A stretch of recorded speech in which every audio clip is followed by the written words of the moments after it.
अच्छा जी। जब हम सप्लायर से चीजें फाइनलाइज कर लेते हैं, सोर्सिंग हम फाइनल कर लेते हैं, हम सैंपल्स कॉल कर लेते हैं, उसके बाद हम ओके कर देते हैं कि ये प्रोडक्ट हमने ऑर्डर प्लेस करना है, उसको फाइनल कर दिया। तो अब हम याददाश्त के लिए कि हम सही तरीके से अपने बायर से सिंक्रोनाइज्ड हैं, जो चीज़ हमने बताई है कि उसमें भी वाकई यही सब्जी है, तो हम एक छोटा सा हमने फॉर्म बनाया है, उसमें हम डिटेल्स लिख के उसको भेजते हैं ताकि वो उसको खोले, पढ़े, एक दफ़ा ओके करके साइन करके फिर हमें भेज दे, ताकि हमें इससे ये कंफर्म हो जाए कि हम सेम पेज पे हैं दोनों, सप्लायर और बायर।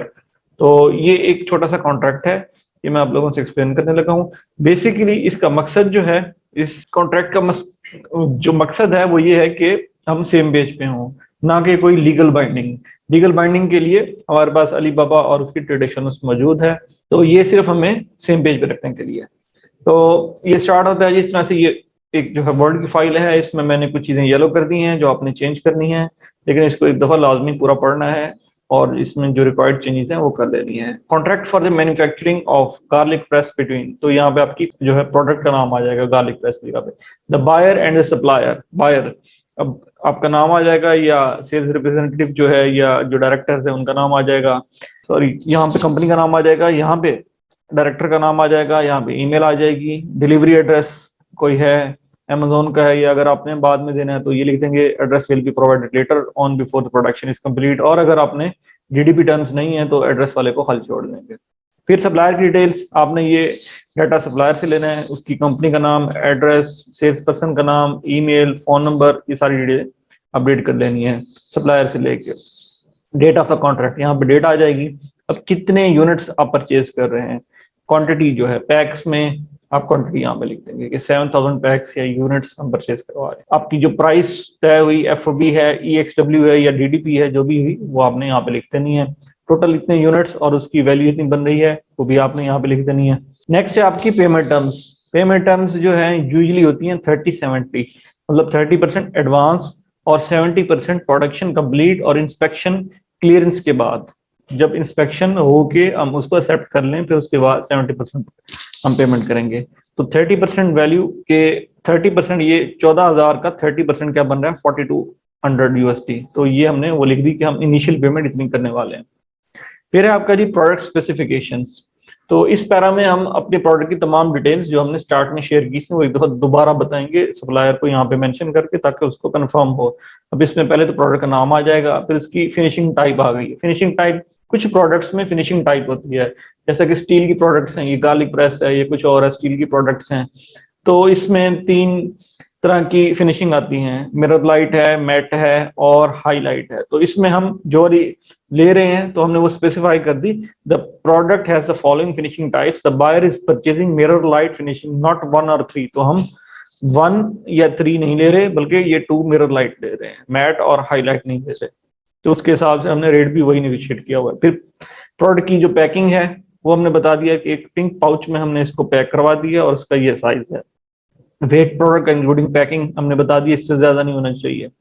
प्रोडक्ट का weight and dimension standard to be followed strictly to avoid extra fees पर अमेजोन के। आपने जो पैकिंग का साइज और वेट है वो एग्जैक्ट रखना, नहीं तो हमारा टीएफ साइज बदल जाता है और हमारी एफबी फीस चेंज हो जाती है। लोगो अगर आपने पेस्ट करवाना है, बात हुई है तो इसको रहने दें, नहीं तो इसको रिमूव कर दें। Instructions barcode printed on the paper sticker and pasted on the packing, कि हम इंस्ट्रक्शंस और बारकोड जो है वो हर पैक के ऊपर प्रिंट करवा के ये हमने लगवाना है। तो ये हमारा जरूरी है, ये इसको रहने देंगे आप। Pictures are being provided for reference, यहाँ आप अपने प्रोडक्ट की कोई भी फोटो लगा देंगे, ठीक है, रेफरेंस के लिए अपने प्रोडक्ट की, और यहाँ पे अपनी कंपनी का लोगो की, ये लोगो हमने पेस्ट करवाना है। अगर लोगो नहीं है, हमने लोगो नहीं पेस्ट करवाना, तो बेशक को रिमूव कर दें। नेक्स्ट है जी master carton description and full specification. कि मास्टर कार्टन जो हमारा जो बॉक्स है, जब हमारी गुड्स तैयार हो जाएंगी उनको एक बॉक्स में पैक किया जाएगा। एक हो सकता है बॉक्स, तो ज्यादा बॉक्सेस हो, तो उसकी जरा स्पेसिफिकेशन हम उसको बता रहे हैं कि maximum 25 inches from each side, ये अमेजोन की रिक्वायरमेंट है, इससे ज्यादा नहीं होना चाहिए। 22 kg पर बॉक्स, कि मैक्स जो वेट है वो 22 kg से ज्यादा नहीं होना चाहिए, और अगर 17 kg या इससे ज्यादा का पैकेज है तो मार्क करें हैवी पैकेज। और हर पैकेज और बॉक्स के ऊपर लिखा होना चाहिए मेड इन चाइना, ये कस्टम की रिक्वायरमेंट है, मैंने पहले भी आपको बताया था कि अगर ये नहीं लिखेंगे तो गुड्स आपकी कॉन्फिस्केट हो जाएंगी, जब्त हो जाएंगी। फिर हमने उसको बताया कि जो बॉक्स का मटेरियल है वो 3 ply non burstable corrugated box sheet होनी चाहिए। ये मैंने आपको लास्ट लेक्चर में बताया था कि कोरोगेटेड बॉक्स शीट क्या होती हैं। फिर आ जाते हैं शिपिंग एजेंट। अगर हमारा जो सप्लायर है वही शिपिंग एजेंट है, वही हमारा फ्रीट फॉरवर्डर है, तो हम उससे जो डिटेल्स तय हुई हैं वो यहाँ पे मेंशन कर रहे हैं, ठीक है, कि रेलवे से भेजेंगे या फेडेक्स से भेजेंगे, तो वही है। अगर वो नहीं है तो आप इस पैरा को सिंपली रिमूव कर देंगे और इसमें लिख देंगे कि हमारा जो फ्रीट फॉरवर्डर है उसको हमारा जो सप्लायर है वो भेजने का पाबंद है, बस सिर्फ ये लिख देंगे, ठीक है। नेक्स्ट फिर हमने एक दफा प्राइस को फिर यहाँ पे कंफर्म कर लिया। वैसे तो हमने ऊपर कर लिया था यहाँ पे ये फाइनली एक्सडब्ल्यू प्राइस, इसको चाहे तो आप बेशक रिमूव कर दें फॉर द सिंप्लिसिटी, कोई मसला नहीं है। अच्छा जी, नेक्स्ट है जी आपका मैन्युफैक्चरिंग एंड शिपिंग टर्म्स।